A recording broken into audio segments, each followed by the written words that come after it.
Olá, olá, tubarões! Hoje nós temos um tubarão maravilhoso aqui no Papo de Tubarões para inspirar você, que é construtor ou quer ser construtor.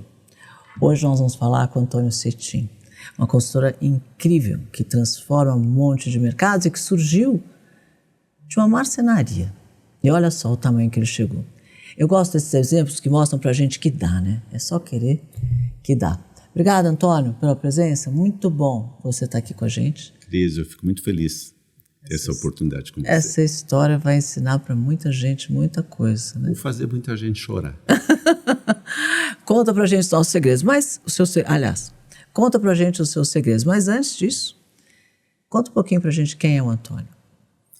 Bem, o Antônio, eu lembro dele a partir de 7 anos, 8 anos de idade, Cris.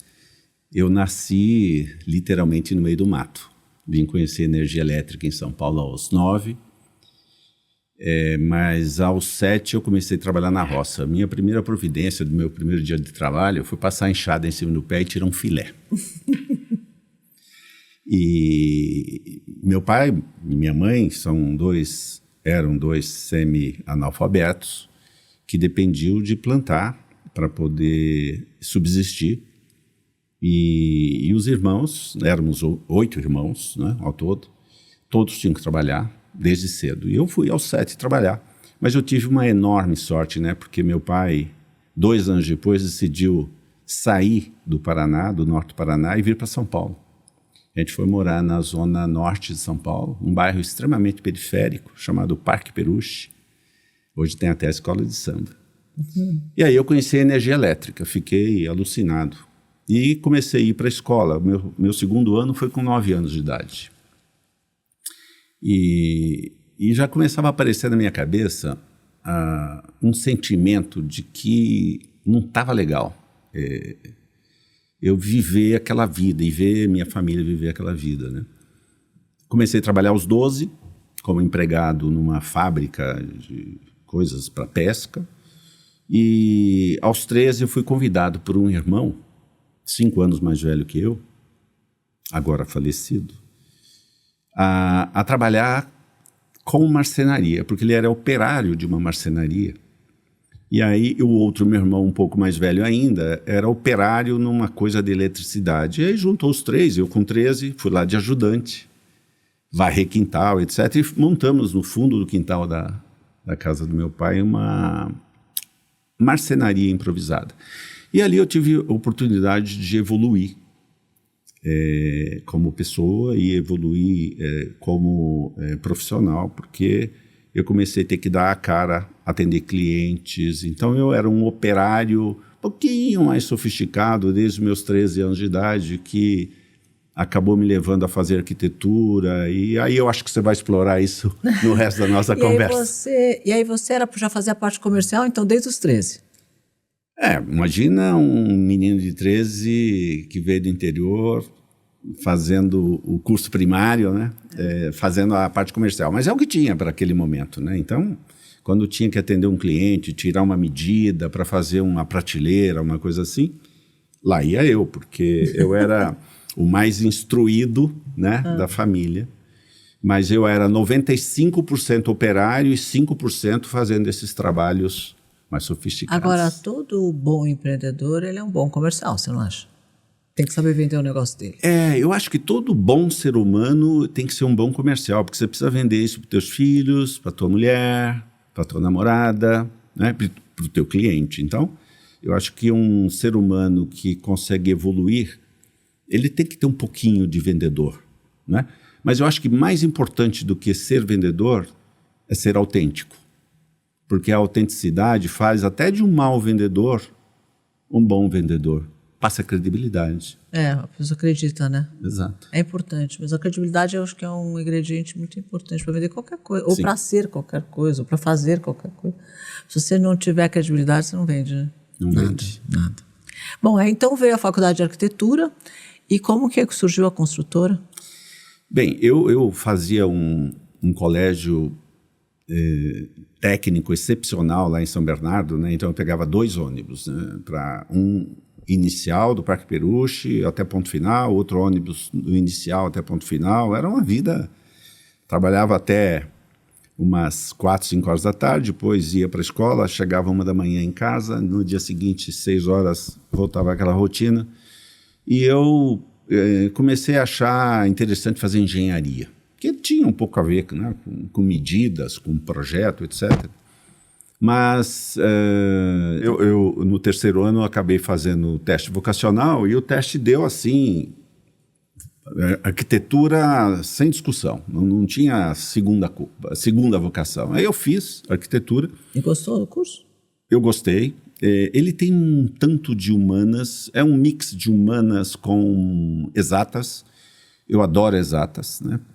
Eu sempre me achei bom de contas, mas eu acho também que eu consigo me relacionar. Então, esse mix eu acho que me ajudou muito, porque eu era uma pessoa tímida, né? Vim do interior e tal. E quando eu ia atender os meus clientes, especialmente as minhas clientes, que eram quem demandava ali, eu quero um armário novo, eu quero uma mesa nova, e chegar lá um jovem marceneiro, né, a primeira pergunta é, mas não é seu pai que vem? Eu falei assim, não, sou eu. Mas a marcenaria é do seu pai? Não, a marcenaria é minha, né?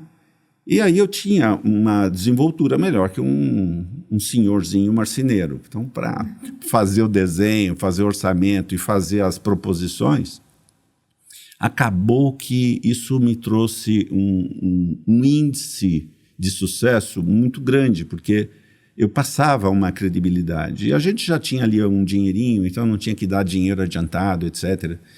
E a marcenaria... Cris, ela foi me dando respaldo para começar a fazer algum investimento com as sobras de recursos. A marcenaria servia, evidentemente, para nos sustentar e sustentar a família. Éramos os 3 solteiros, pai, mãe, filho, irmão menor e tal. E antes mesmo de eu terminar o meu curso de arquitetura, eu comecei a fazer casinhas na periferia. Então, durante a semana, era lá marcenaria, trabalho sujo, pesado, mas que eu adorava. E final de semana a gente carregava tijolo, concreto, telha, porque a gente fazia as casinhas. A gente mesmo fazia parte das obras, né? E isso foi me trazendo um prazer e uma sensação de que, poxa, dá para fazer isso de uma forma um pouco mais evoluída. E aí, quando eu terminei o curso de arquitetura, eu decidi montar meu primeiro escritorinho. Meu primeiro escritorinho foi lá na Casa Verde, né? Comprei uma casa, reformei, e ali eu podia atender os meus clientes de marcenaria de uma forma mais decente, e comecei a fazer meus primeiros projetinhos, minhas primeiras casinhas, e Cris, de verdade, assim, eu nunca imaginei virar empresário. Isso não passava pela minha cabeça. Eu não estava evoluído a esse ponto. Mas ninguém tinha esse conhecimento também, né? Dessa opção. Eu acho que... Quando eu comecei também, nunca pensei que aquilo era ser empresário. Eu sabia que eu fazia shampoo e que eu tinha fábrica que eu vendia.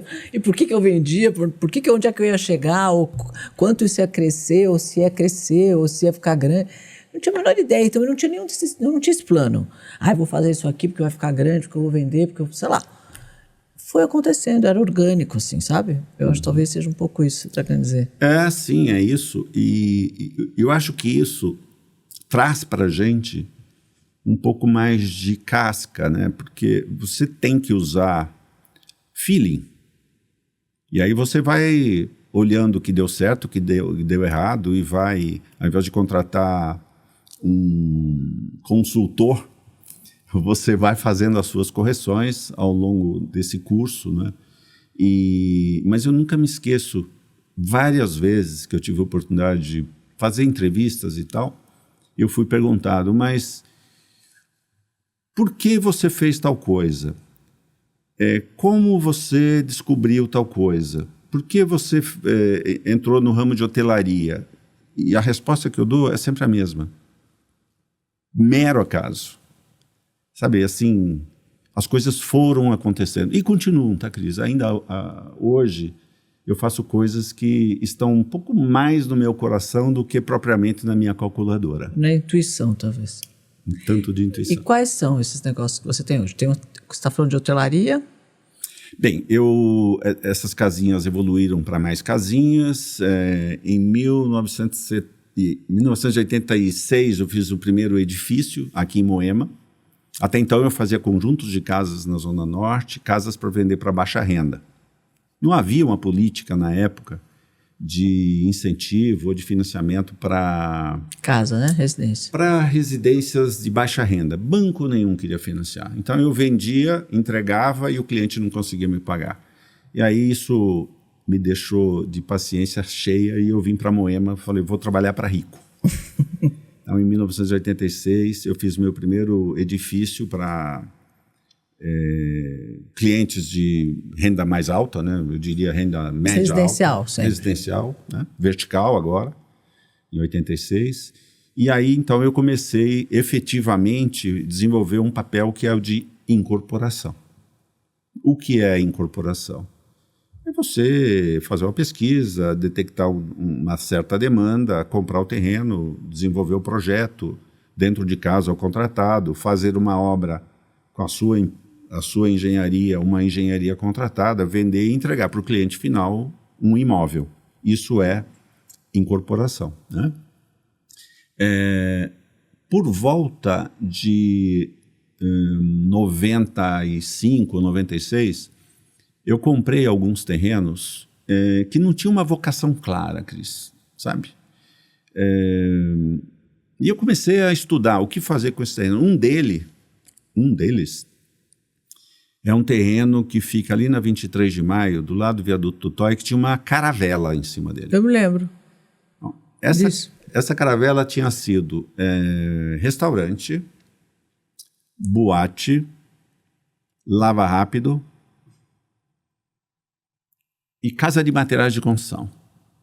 Quando me trouxeram esse terreno... Bem no comecinho da 23 de Maio, pertinho do Ibirapuera. Exatamente. Sei. Quando me trouxeram esse terreno, a primeira coisa que eu falei para quem me trouxe, eu falei assim, você está maluco, esse terreno é um mico. Tudo que fez aí deu errado. Tudo deu errado. Aí o cara falou assim, não é que o terreno é um mico, é que a caravela é um mico. Eu falei, tá bom, eu vou lá ver. E eu fiquei encantado com o terreno, porque ele está de frente para o Parque Ibirapuera. Então esse é um dos terrenos que eu comprei sem ter uma vocação clara, e aí, estudando o que fazer neles, alguém chegou e falou assim, Antônio, você já pensou em fazer um hotel? Eu falei, não pensei. Mas quando a pessoa saiu da minha frente, eu falei assim, que cara maluco, né? Que ideia maluca fazer hotel. Só conheço hotel como hóspede, né? Mas acabei contratando um especialista para fazer uma pesquisa e o hotel deu assim na cabeça. Fiz então meu primeiro hotel, que hoje é o Pullman Ibirapuera. Um ano depois, eu acabei chegando à conclusão que o outro terreno da Marginal, do Tietê, também cabia um hotel. Fiz o meu primeiro Ibis, lá na Ponte da Casa Verde. E aí, nessas andanças, né, porque eu fechei a administração do hotel com uma operadora francesa, que está no Brasil já há 40 anos, que se chama Grupo Accor. E nessa ida e vinda de Paris para discutir negócio, visitar empreendimentos, eu falei, por que não ter no Brasil um hotel super econômico? Um hotel que você possa pagar quase nada. Né? Por que no Brasil carro e hotel tem que ser caro? E eu fui estudar isso e trouxe para o Brasil o primeiro Fórmula 1. Ah, eu lembro desses hotéis. Em Estados francês, Unidos, né? Fórmula Na Europa ou nos Estados Unidos que tem? Europa. Eu lembro desses hotéis. Também é uma marca cuja administração é desse Grupo Accor. Então, eu fiz o primeiro Pullman, o primeiro Ibis, o primeiro Fórmula 1. Mas a incorporadora segue a vida dela, que é o meu core, né? Eu comecei a achar essa coisa da hotelaria interessante, comecei a estudar e comecei a pensar o seguinte, se o meu negócio é incorporação, a hotelaria não pode ser um subproduto da incorporação? Pode. Mas como a parte hotel. O que é uma parte hotel? É um prédio cujos apartamentos normalmente são menores, parte é dedicado a moradores e parte é dedicado à locação em formato de pool. Enorme conflito. O Quem está buscando renda não quer saber de trocar o tapete. Quem está morando... Quer tocar o tapete. Quer tocar o tapete. E as reuniões de condomínio eram uma bagunça. E as coisas ficavam cada vez mais críticas. Eu falei, puta, não é esse modelo que eu quero fazer hotel. Só que o hotel é um produto como um corpo humano.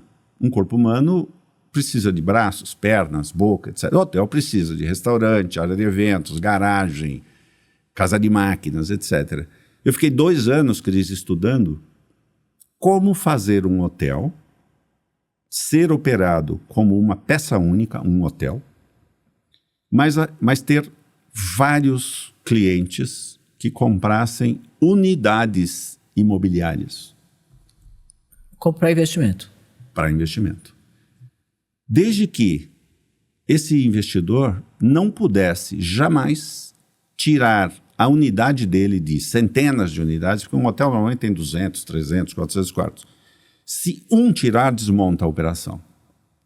Como fazer isso parar em pé? Todo mundo falava, não, Antônio, direito de propriedade você não vai conseguir superar. Direito é direito, o cara faz o que quer. Depois de 2 anos discutindo com uma série de advogados, sou arquiteto. Então, você imagina o diálogo, quanto difícil era. Eu consegui botar esse arcabouço jurídico e lancei meu primeiro condotel. Condotel, né? O que é condotel? Condomínio hoteleiro. Meu primeiro lançamento de condotel foi em Guarulhos, em 1999. A mestre de cerimônias era a Adriane Galisteu e o cantor era o Roberto Carlos. Nossa, que legal. Eu fiz uma festa com esses dois, 2 horas de festa. O Roberto Carlos estava eufórico, porque a esposa dele tinha acabado de receber notícia de que o câncer tinha melhorado, etc. E a Adriane Galisteu tinha acabado de se separar do Justus. Foi uma data memorável, assim. E esse foi o meu primeiro lançamento como condotel. Depois disso eu fiz 34 hotéis nesse modelo. Esse é o viés hoteleiro de uma empresa incorporadora. Mas tem uma marca tua nova, que não é nenhuma dessas antigas? Não. Qual é a marca que está? Todos os hotéis que eu lancei foram marcas do Grupo Accor. Então eu contratava o Grupo Accor para fazer gestão. Para fazer gestão, e ele permitia o uso da marca. Então eu fiz Ibis, Fórmula 1, Adagio, Mercury e Pullman. Eu trouxe 5 bandeiras hoteleiras da Europa. Eu fui as primeiras operações no Brasil dessas marcas. E por que tantas marcas? Por que elas são diferentes entre si, a nível de serviço, ou preço, ou posicionamento? Sim, o posicionamento de algumas delas é bastante distinto. Então, Fórmula 1 é um apartamento de 13 metros quadrados para 3 passageiros. Quando nós abrimos, em 2001, nós abrimos o primeiro Fórmula 1, 3 passageiros pagavam R$69, os 3, 20 e poucos reais. Mas então, também cada um tem 4 metros. Mas você tinha uma cama de casal embaixo e uma beliche em cima. Um banheiro com uma pia fora do banheiro, chuveiro. Um apartamento com televisão, ar-condicionado, tudo. O que não tinha? Não tinha frigobar, nem telefone interno. Tinha um telefone no corredor, para cada andar, um telefone coletivo. Você não tem ideia do sucesso que foi a abertura desse hotel. Teve fila no primeiro dia. O Ibis já é um produto econômico, não super econômico. Ele tem frigobar no quarto, ele tem 18 metros quadrados, tem restaurante. O Fórmula 1 tem lá um fast foodzinho, uma coisa simples, máquinas e tal. O Ibis não. O Ibis tem frigobar, tem um telefone, tem restaurante, tem uma área de eventos, pequena, mas tem. Depois você vai para um Mercury, já é um produto híbrido, hotel / long stay. Depois você vai para um Pullman, já é um produto mais sofisticado, já chegando perto de uns 5 estrelas, com uma grande área de evento, 2 restaurantes, quartos já maiores e mais sofisticados, né? Tratamento acústico mais cuidadoso. Então há uma distinção de tipo e de preço. De visual você já sente, e de preço eu diria que você começa hoje em 150, 250, 500, 700 reais no Puma, né? E hoje você está dedicado a mais à construção civil, de incorporação, ou mais essa área de hoteleira? A área hoteleira é uma área, Cris, que ela é uma oferta de produto que, em determinados momentos, há carência, mas rapidamente você atende essa demanda. Então, um país que cresce muito, sei lá, 5%, 7%, o Brasil experimentou isso poucas vezes, a hotelaria cresce, normalmente a hotelaria cresce sempre 2 vezes mais. Se o 14, PIB cair, 15, é um caos. Se o PIB subir 2%, a hotelaria cresce 4%. Né? O efeito é muito rápido. Então a gente depende de um país que cresça constantemente. Como o Brasil não tem essa vocação, a gente faz uma oferta hoteleira. Quando essa demanda começa a arrefecer, a gente para. Então, nesse momento, nós estamos parados. Mas São Paulo sempre cresce, né? São Paulo sempre cresce. Sempre cresce, mas há uma reciclagem. Ofertas novas é bem menos do que foi nesses 2, 3 momentos que a gente ofertou bastante. Então, você tem hotéis que têm 10, 20 anos, que são reciclados, de repente um hotel médio vira um hotel de luxo, não é? Claro, São Paulo é São Paulo, mas o mercado hoteleiro, se você ficar só em São Paulo, fica bastante restrito. Eu fiz muita hotelaria no estado de São Paulo, né? Agora, a cidade tem muita oportunidade na cidade do interior, né? Tem sim. Claro que são ofertas menores, né? Então, em São Paulo você faz 10 ofertas, mexe pouco. Você vai para Sorocaba, você faz uma oferta, você já, não é? Balança a cidade. Né? Agora, eu venho estudando um pouquinho sobre esse aumento da incorporação, né? E eu tenho visitado algumas incorporadoras até por conta de um produto que a gente vai lançar, quer dizer, lançou e que é incrível, que depois eu te conto. Mas aí eu vejo os números assim, uma dessas construtoras me disse, vou construir esse ano 10 bilhões de reais em São Paulo. Falei, nossa, com tanta oferta assim, quando você vai fazer uma incorporação, você estuda um pouco como é que vai ser o trânsito, ou o tráfego, ou o escape dessas pessoas na cidade, porque eu mudei para o Itaim recentemente, eu morava no Jardim Europa, mudei para o Itaim. Seremos vizinhos. E nessa mudança para o Itaim, outro dia eu saí e caí na Faria Lima, eu precisava andar até o fim da Faria Lima, eu levei 1h30 para andar uma linha reta de, sei lá, 5 quilômetros, não sei quanto tem a Faria Lima de tamanho ali, mas mais ou menos isso aí, sei lá, 6, 8. Eu falei, gente, mas eu comecei a olhar, né, falei, bom, esse bairro era um bairro de casas pequenas, que de repente se transformou em grandes prédios enormes, cada vez mais altos, 20 andares, 30 andares. Como é que vai fazer? A rua não tem elástico, né? Se todas as pessoas descerem para essa mesma rua no mesmo horário, como é que vai fazer o trânsito? Daqui a pouco não anda mais. Então, tem algum tipo de estudo do que se pode fazer para que o tráfego possa funcionar? Porque vai chegar uma hora que não vai funcionar mais. Não dá para você continuar construindo numa mesma região, todas as incorporadoras construindo, sem pensar como que essas pessoas vão circular naquelas ruas, porque elas vão ter que chegar e sair em algum momento.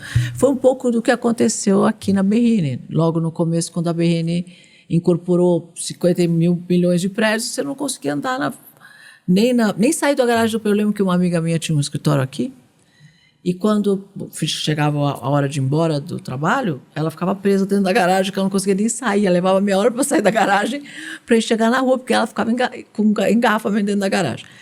Então, como que funciona isso? Tem alguma conversa? Existe alguma coisa em paralelo feito entre as incorporadoras e o governo, a iniciativa privada com a iniciativa pública? Ou cada um vai construindo e Deus resolve em algum momento como é que as pessoas vão circular? Porque, sério, como que as pessoas vão circular? É um pouco disso tudo que você falou, mas nós não fabricamos carro, Cris. Nós não fabricamos carro. Eu acho que o governo precisava, antes de mais nada, chegar na indústria de carro e falar assim, para aí, não faz carro. Porque as pessoas querem carro e querem lugar para morar, né? Existe uma mobilidade enorme, existem faixas de bicicleta, tinha de patinete, não é? Agora tem de moto, que é legal. Tem de moto, tem de táxi e tal. Um pouquinho de metrô, um pouquinho de trem. Agora, eu não faço um prédio na Faria Lima porque eu achei legal, acordei de manhã e falei assim, nossa, que legal, vou fazer um prédio na Faria Lima. Não. Eu vou fazer um prédio na Faria Lima se tiver quem queira comprar na Faria Lima. Aí se eu disser, não, mas eu vou fazer na 9 de julho. Eu vou dizer, não, eu quero na Faria Lima. Então, nós atendemos uma demanda. Cabe ao governo regular o formato com que se faz isso. Também não adianta o governo chegar com mão de ferro e dizer assim, como fez Haddad lá atrás, e eu posso falar isso porque eu conheço ele, simpático, falei isso para ele.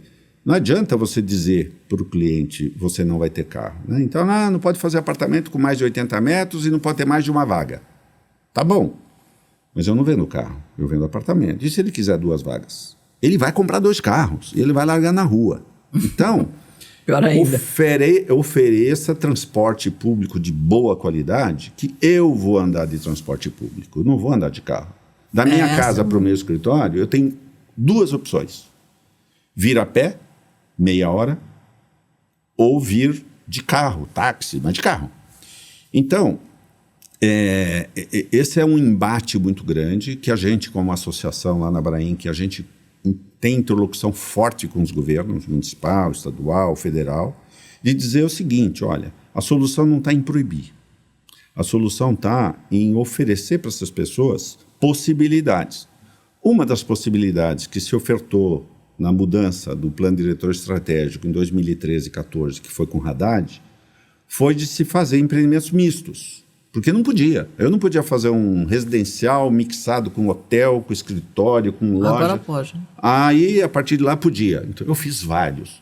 Eu tenho um cliente que mora aqui, desce do elevador e sobe aqui e almoça embaixo. Aqui é inteligente. Inclusive, nos Estados Unidos, se você colocar o seu filho na escola perto de onde você mora, você não paga a escola, o governo paga para você. Se você resolver pôr o filho numa escola longe de onde você mora, quer dizer que você vai ter que pegar o carro para ir até lá, você que tem que pagar a escola. Uhum. Quer dizer, eles criaram um sistema onde, espera um pouquinho, se eu vou ter a escola de graça para o meu filho nesse bairro, que é onde eu moro, que é muito mais inteligente, ele põe o filho naquela escola e aí ele vai a pé, vai de bicicleta, vai de carro, leva 1 minuto, já chegou na escola, está resolvido o problema dele. Se ele tiver que atravessar o bairro e lotar toda a estrada para chegar lá, ele que paga a escola do filho. Uhum. Isso é muito inteligente, uma coisa que o Brasil poderia fazer se ele pudesse oferecer as escolas públicas de qualidade, que é um caminho, né? Porque a escola realmente, quando tem férias, melhora muito a situação do trânsito. Melhora muito a situação. A gente precisa começar elegendo pessoas, legisladores, pessoas do executivo, prefeito, secretário, que tenha como propósito trazer essas melhorias e não ficar discutindo ideologia, né? Porque o cara, quando você entra na cadeira de prefeito, não estou avaliando aqui o Ricardo Nunes, porque o Ricardo acabou de chegar, está tentando fazer o papel dele, não é fácil, São Paulo não é fácil, mas a partir do momento que você quer ser prefeito de São Paulo, você tem que estar preparado para o não ser fácil. Para o não ser fácil. Então, se houver uma dedicação às soluções, você poderia ter numa Faria Lima um trem de superfície. Precisa de muito dinheiro. Precisa. Mas São Paulo tem tanto dinheiro. Se você souber aplicar, não acho que tem que aplicar tudo na Faria Lima, mas tem 500 mil corredores importantes na cidade de São Paulo, que se você pusesse na maioria desses corredores, ou 50% deles, um trem de superfície, melhoraria tremendamente o trânsito. E além da elegância que um trem de superfície traz, né? E não é poluente, né? E não é poluente, etc. Não tem tanto acidente. Então, assim, eu sempre reforço quando eu tenho esse tipo de pergunta e quando vem, então, de legislador, é aí que me deixa mais irritado, porque eu não faço trânsito, eu não compro carro, eu não tenho fábrica de carro. Eu faço o que um sujeito, um prospect, disse, olha, eu quero um apartamento com tantos metros na rua tal. E não adianta eu tentar convencê-lo, porque alguém vai fazer para ele. Se não for você, vai ser um outro, obviamente. Serão outros. Agora, as empresas falam, né, lançar 10 bilhões, não sei o quê. Cabe. Às vezes cabe, às vezes sobra. Neste momento, há um certo estoque que está fazendo com que os preços não evoluam. Cris, acredite, não estou fazendo propaganda aqui para alguém comprar apartamento meu, não. Mas pode comprar que ele vai gostar, mas tá, também gente? Pode. Imóvel no Brasil é muito barato, Cris. Ainda é, né? Olha, eu estou falando de São Paulo, que é uma cidade enorme, com um PIB monstruoso, um bairro razoável, não no seu Itaim, mas num bairro Vila Mariana, Perdiz, são bairros bons. Custa $3.000 o metro quadrado. O que você compra com $3.000 o metro quadrado na Venezuela? Estou exagerando. Mas vai para o Chile, vai para o Uruguai, vai para Miami. Miami, num lugar mais ou menos, está $10.000 o metro quadrado. Não é? O preço no Brasil está tão estagnado que em 2010 eu comprei um apartamento em Miami. É só um exemplo, pelo amor de Deus, não me interpretem mal. Mas assim, eu tinha um empreendimento na Moca lançando. Eu comprei por metro quadrado, num empreendimento espetacular em Downtown Miami, em reais, pelo mesmo preço. Peguei reais aqui, levei reais lá, mesmo preço, por metro quadrado. Produtos totalmente... O meu era modesto, um prédio normal, lá um negócio de louco. Vendi agora, tem um ano. Nossa, subiu muito. Em reais, 10 vezes. 4 vezes. Ou o Brasil ficou barato demais, ou lá ficou caro demais. Como o americano é burro, caro demais, o americano não paga, né? O americano é concorrência. Então, certamente lá teve uma valorização, mas aqui teve uma desvalorização brutal. Eu me lembro que naquela época, 95, por aí, um apartamento que a prefeitura fazia, tipo Coab, apartamento popular, custava $2.000 o metro quadrado.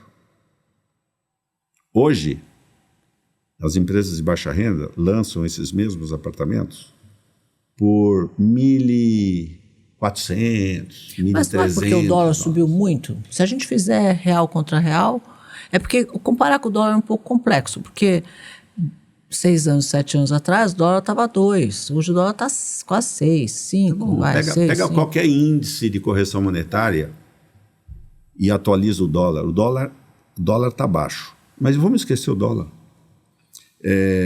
Vamos olhar o balanço das empresas... Mas real com real, desculpa interromper, esse da Moca, você vendeu esse da Moca real por real na mesma época que você vendeu de Miami? Quantas vezes deu? Em reais? Como assim, quantas Ele vezes? valorizou em reais? Para hoje? É. 50%, talvez. Vamos fazer a conta, esquece Estados Unidos, tá? Em dólar. O que eu penso quando você vai fazer um investimento? Você comprou um apartamento X, vendeu ele 4 anos depois, 50% de ganho. Se você tivesse aplicado esse dinheiro no mercado financeiro, teria rendido mais? Muito mais. Porque eu sempre achei que imóvel rende mais.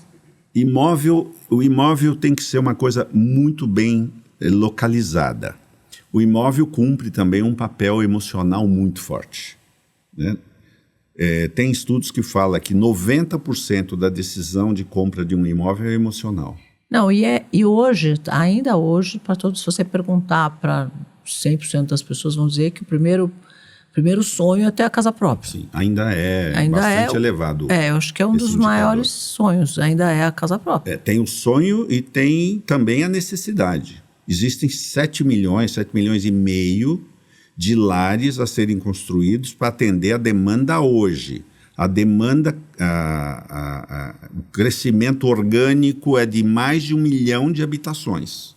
Existe 1 milhão, me parece que 1.300.000 matrimônios ano e 300.000 divórcios ano. As pessoas continuam casando mais do que separando. Se você se separa e não vai morar na mesma casa da pessoa, você vai precisar de uma casa. Vai para a casa da sogra, né? Mas E o casamento, uma parte fica na casa da sogra, mas uma parte também precisa morar independente. Então, há um mercado muito grande. Agora, não reflete tanto em preço. Eu repito, você pode questionar o dólar, ok. Não, é válida. é só uma mas questão. a sua questão é válida. Estou tentando comparar com a aplicação financeira muita brasileira. gente questiona isso, mas então tá bom. Então vai para o balanço das empresas de capital aberto que são publicados e veja quanto essas empresas têm de lucro. É deprimente, quando não é negativo, né? Tanto que as ações das empresas do mercado imobiliário estão sofrendo. Evoluiu nos últimos 6, 8 meses, mas está longe de ser o que era há muitos anos atrás. Né? Eu acho que até a pandemia foi muito bem, depois que começou a... O Brasil começou a decolar em 19, em 20 a pandemia assustou todo mundo, mas ainda em 20 ela recuperou, 21 foi muito bom, 22 já arrefeceu, os lançamentos foram menores. Teve mais vendas percentualmente do que lançamentos, o que significa que o estoque diminuiu e o que provavelmente significa que os preços vão voltar a crescer. Mas precisa crescer muito para ser razoável. Um bairro como Itaim, que hoje é o bairro mais caro de São Paulo, um projeto espetacular, numa rua espetacular do Itaim a $10 mil. Pô, São Paulo tem, sei lá, 20 milhões de habitantes, Cris. Né? Tem um PIB enorme. E tem muita gente pobre, infelizmente, mas tem muita gente rica também. O custo de construção subiu do início da pandemia até agora 50% quase. E o preço evoluiu 20%, 25%. Há uma compressão de margem enorme. E a gente está sofrendo. Mas incorporador, ele é um bicho tão crente no futuro que sempre tem certeza que vai melhorar. Não, e depois eu acho que, não sei, se você olhar a longo prazo, pelo menos os exemplos que eu tive de investimentos que eu fiz imobiliários, eu sempre ganhei dinheiro com esses imóveis que eu fiz a longo prazo. Não é uma coisa de curto prazo, porque eu não faço isso como investimento de comprar e vender, não. De comprar um imóvel, vender, comprar outro e tal, durante a vida. É sempre uma coisa que valorizou, mas o investimento no mercado financeiro nem sempre é a mesma coisa, porque você... é uma discussão meio, sei lá, filosófica, mas você faz um investimento aqui, aí tem uma queda, tem uma subida, tem uma queda, tem uma subida, mas você fica parado, seu dinheiro está lá, né? Uhum. Então, na verdade, nem caiu nem subiu, porque você continua no banco, você não pegou o dinheiro para gastar e nem teve que devolver para ninguém. Você fica lá sentado e aquele dinheiro, e agora o mercado caiu, e agora o mercado subiu, agora o mercado caiu, o mercado subiu. E você vê aquela curva acontecendo, mas na tua vida não mudou nada, porque o dinheiro está lá, continua lá. Se você pega 10 anos e olha aí, você fala, puxa, subiu, desceu, no frigir dos ovos, meio... E empatou. A não sei que você faça alguma loucura louca aí qualquer, mas se não fizer uma loucura, e acertar, né, dar uma acertada em alguma coisa qualquer, esse negócio meio empata. O imóvel, de alguma forma, se você souber comprar bem, ele é uma coisa que valoriza mais do que a aplicação financeira. Eu vivo disso, Cris. A longo prazo. Eu não posso fazer uma análise negativa. O que eu estou dizendo, e eu estou fazendo essa colocação para dizer que o imóvel no Brasil está muito barato. Quais são os defeitos? Taxa de juros torna o imóvel muito caro. Agora, você sabe qual foi a primeira coisa que eu comprei antes de comprar meu primeiro Fusquinha usado? Com 18 anos eu comprei meu primeiro Fusquinha usado. Mas antes, eu pedi para o meu pai me emancipar para poder comprar um apartamento lá na zona norte de São Paulo, financiado pela Caixa Econômica, para alugar. Com o aluguel eu paguei todas as prestações e o apartamento custou praticamente zero para mim. Então, antes de comprar meu primeiro Fusca, eu comprei tijolo.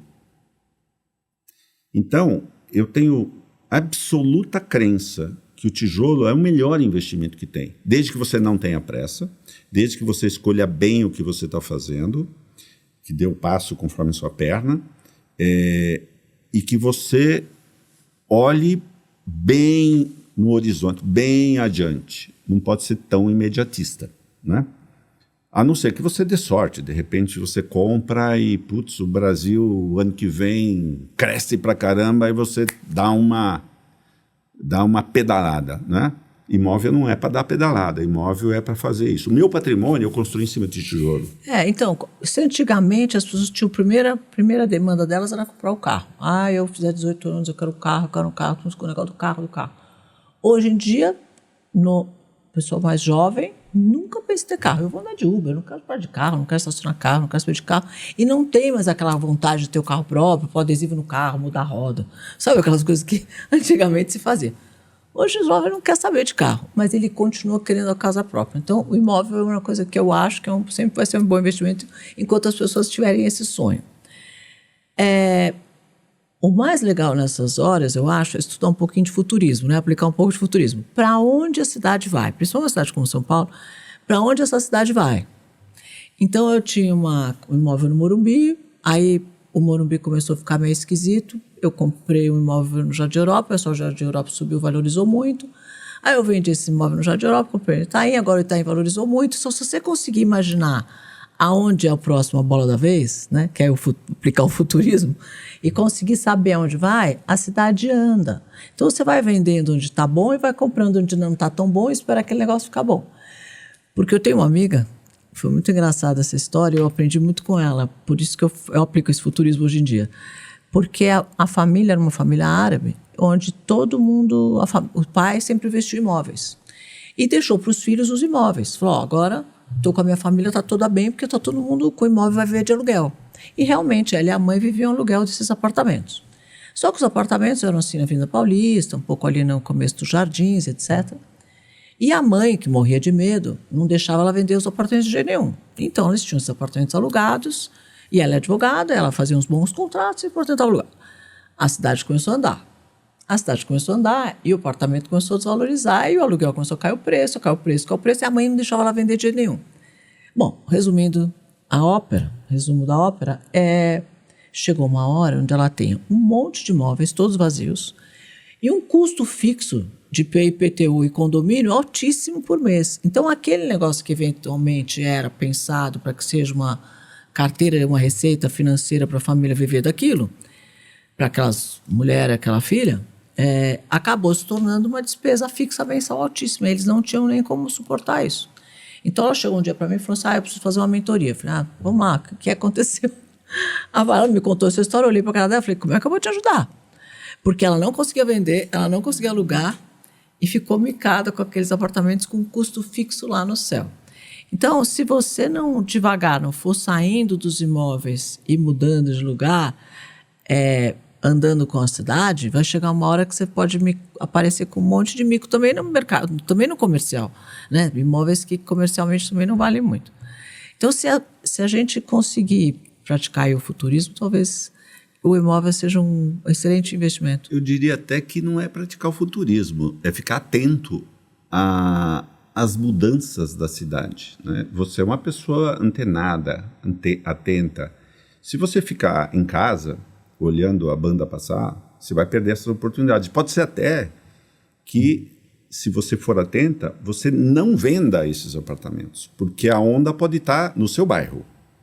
O bairro hoje, que eu reputo que está chegando uma onda muito forte, já foi um bairro de preço médio-alto e agora é o maior preço. E eu acho que ainda tem espaço para crescer preço e o bairro vai evoluir muito, é Itaim. Com esse plano diretor e essa lei de zoneamento que foi revista agora, esses últimos meses, a verticalização do Itaim vai ser ainda maior. Empreendimentos, eu vou sair com um empreendimento lá também. Os empreendimentos lá estão ganhando um nível de arquitetura impressionante, né? Muito bom, sabe? A dedicação à arquitetura nesses bairros mais caros em São Paulo está muito evoluída. Então, esse bairro, por exemplo, para quem está... Eu estou atento porque é meu dia a dia, né? É um bairro que vai evoluir. Talvez não tenha ganho preço, mas vai ganhar velocidade de venda, desejo. Eu olho aquela João Cachoeira, por exemplo, que é uma rua de comércio, E olha aquelas lojas e falam, meu, isso aqui vai virar Oscar Freire do... Acabei de comprar um terreno lá que tem lojas. Pois é. Outro dia eu falei, vou comprar umas lojinhas aqui, porque essas lojinhas vão virar Oscar Freire do futuro, porque se o público desceu e a demanda está aqui, por que a pessoa vai sair daqui para comprar um Oscar Freire lá no Jardim? Você vai procurar um Oscar Freire aqui. Está faltando uma rua de comércio, um tráfego a pé. De bons comércios. Né? De comércio legal e tráfego a pé, restaurante, lugar para você jantar, tem uma pizzaria. Hoje de manhã eu saí com a minha equipe de compra de terreno e fui ver uma loja, que só a loja é o suficiente para fazer um bom empreendimento, que é uma loja, não posso falar o nome, que é já mais antigona, sabe? Anos 90, tal. Já não paga mais o custo de estar ali. Na João Cachoeira. Pois é, mas toda vez que eu passo na João Cachoeira, eu falo, essa aqui é a bola da vez. Aqui é o lugar para investir. Você está virando minha concorrente. A João Cachoeira é a bola da vez. Pô, eu também acho. Eu falo, às vezes o pessoal olha para mim e fala, imagina, espera 4, 5 anos. 4, 5 anos passar rapidinho. Você vai ver essa rua que vai acontecer. Não tenha dúvida. A rua vai melhorar e os preços vão evoluir. Né? Por isso que o Itaim é um dos bairros que está permitindo a compra de terrenos, permitindo-se fazer empreendimentos um pouco mais elaborados, porque a conta está fechando, porque as pessoas estão reconhecendo ali como o próximo Jardins, digamos Ótimo, assim. nós vamos fazer o trem. Então vamos fazer o trem. Vamos chamar um mineiro, né? Que mineiro, tudo de mineiro tem um trem, né? Junto. Então vamos fazer um trem com os mineiros, vamos chamar um mineiro para fazer um trem lá para a gente poder circular. Ai, que maravilhoso. Bom, sonho. Tem um sonho? Eu Vai ter que escolher um, hein? Não, eu ainda estou com 18 anos. É por isso que eu estou falando para você escolher um. Se você vai querer ficar contando aqui até amanhã todos. A gente só quer escolhe o maior deles. Eu acho que o maior deles é eu poder continuar pelo menos mais 20 anos na ativa como eu estou hoje. Todos os dias, podendo estar influenciando a minha equipe, incentivando a minha filha e criando meus 3 filhos pequenos, que eu preciso entregá-los com um diploma universitário antes de ir. Está bem longe. Você tem 8 filhos. Eu tenho 8 filhos. E você acha que só a Bianca vai ficar com você, do seu lado, na construtora? Ou você acha que... Dos meus 5 filhos grandes, foi a única que disse, olha, quero ficar aqui, está comigo já há 25 anos, começou maravilhosa. Menina. O pessoal brinca que ela era... eu não lembro o termo, mas assim, meio que operária, né? Começou dentro da obra e tal. Mas eu tenho 3 filhos pequenos, um casal de 6 e um menino de 13. E o de 13 já me disse N vezes, pai, vou suceder a Bianca, que é a irmã dele que está hoje comigo. Claro, um moleque extremamente inteligente, ele é fora da curva, não é porque é meu filho não, ele é fora da curva, mas tem muita lenha para queimar. Então, o meu sonho, Cris, é estar saudável para acordar todo dia às 6, como eu acordo, e trabalhar até a hora que precisar, e estar presente na empresa, apoiando minha filha, e fazer muito mais do que eu fiz até hoje. E eu adoro o que eu faço. Eu acho que o que eu faço é algo que faz muito bem para as finanças, mas faz muito melhor para as pessoas que eu entrego uma chave. Nossa, que ver maravilhoso. a cara da família, né, o rostinho da família recebendo uma chave de um imóvel é uma delícia. Eu amo isso. Eu nunca, quando eu comecei, de verdade, te juro, nunca pensei em ficar rico, em virar empresário, em ter uma empresa grande, em ter um monte de funcionário. Quantos são hoje? Entre obras, administrativos são 115. Obras eu contrato. Tem uns 1.000, 1.100 funcionários em obra. Já tive mais em algumas ocasiões. Além disso, né? Além da gente poder estar sustentando famílias, fazendo as pessoas crescerem na área administrativa, na obra. Já era emprego, né? Eu me sinto realizando. Realizado é passado, né? É maravilhoso. Eu preciso te contar. Eu vou te contar de um produto maravilhoso que que eu acabei de entrar nesse negócio, que é um produto revolucionário de impermeabilização. Você não acredita o produto incrível que eles criaram. É de um empreendedor brasileiro, ele era engenheiro e criou esse produto. Genial, que é um impermeabilizante de quarta geração, eu brinco. É nanotecnologia extremamente disruptiva, que impermeabiliza, é um aditivo de concreto que você faz o concreto ficar impermeável.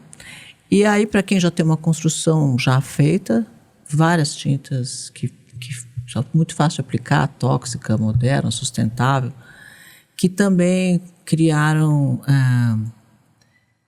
em vários tipos em madeira, em concreto, em gesso, em pedra, que impermeabiliza com 2, 3 demãos, uma aplicação facílima.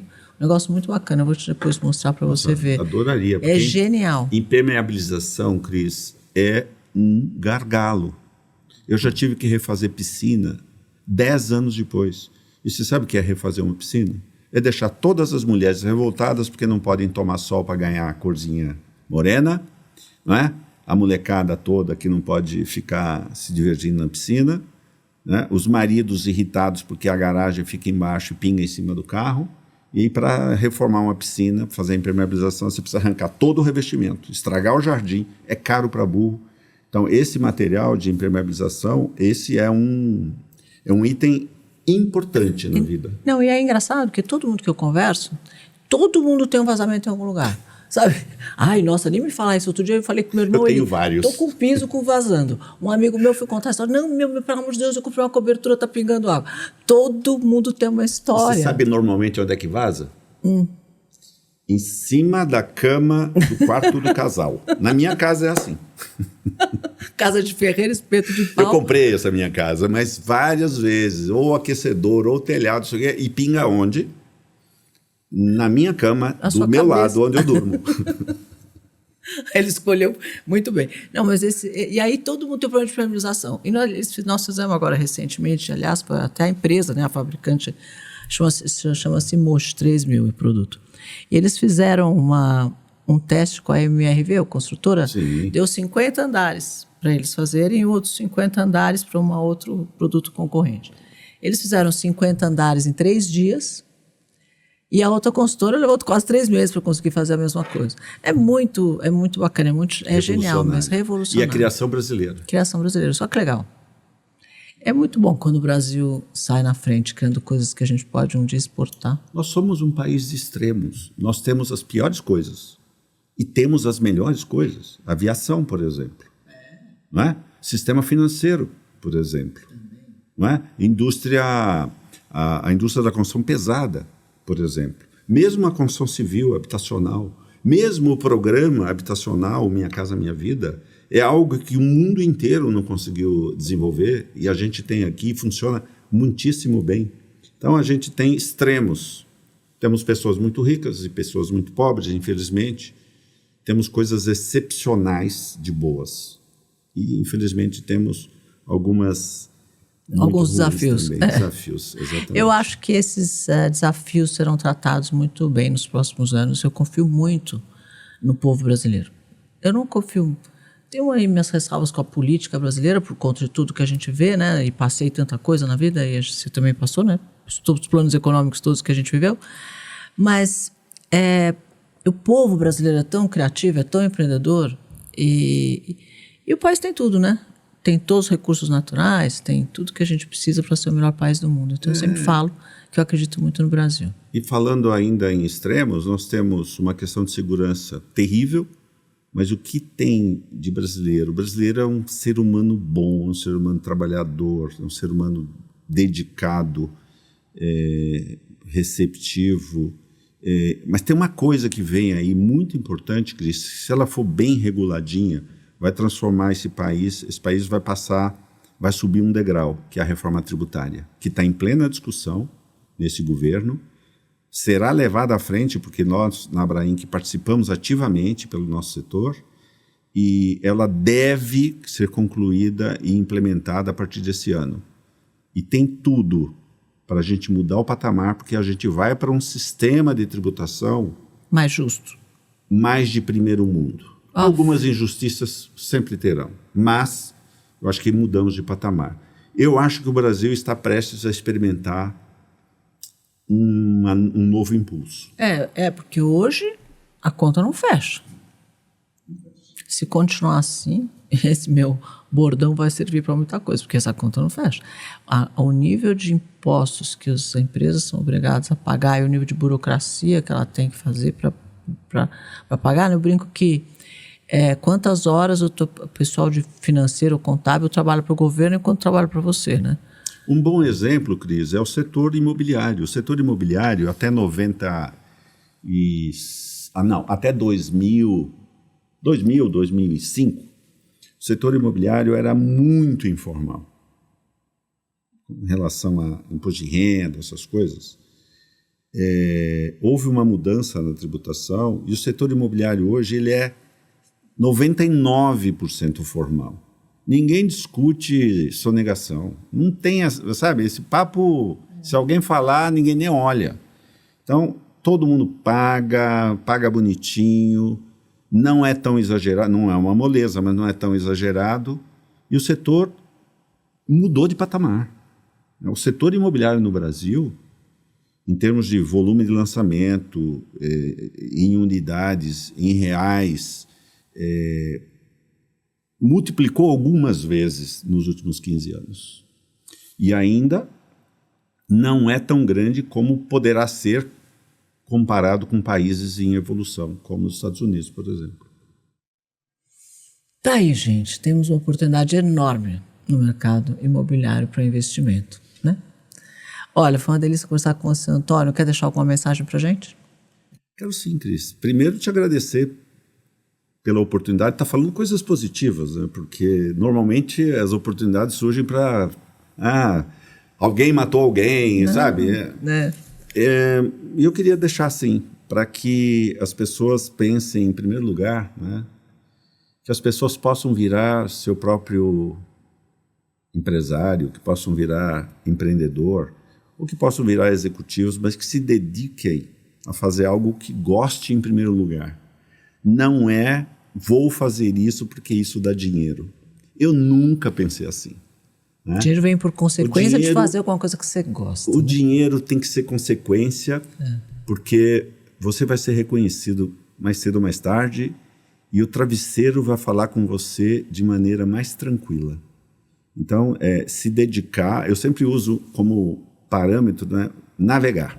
Tive a oportunidade de navegar com Schurman. E aí a gente tinha aquele objetivo. E a gente estava navegando assim. Mas o objetivo é aquele. Então você vai corrigindo os ventos e tal, e vai chegar lá. Não é uma linha reta. Mas exige dedicação, exige crença, né? Exige fidelidade aos teus sonhos. Constância, né? Constância. A palavra. Maravilhoso. Muito obrigada. Obrigado a você. Conversamos com Antônio Cetim.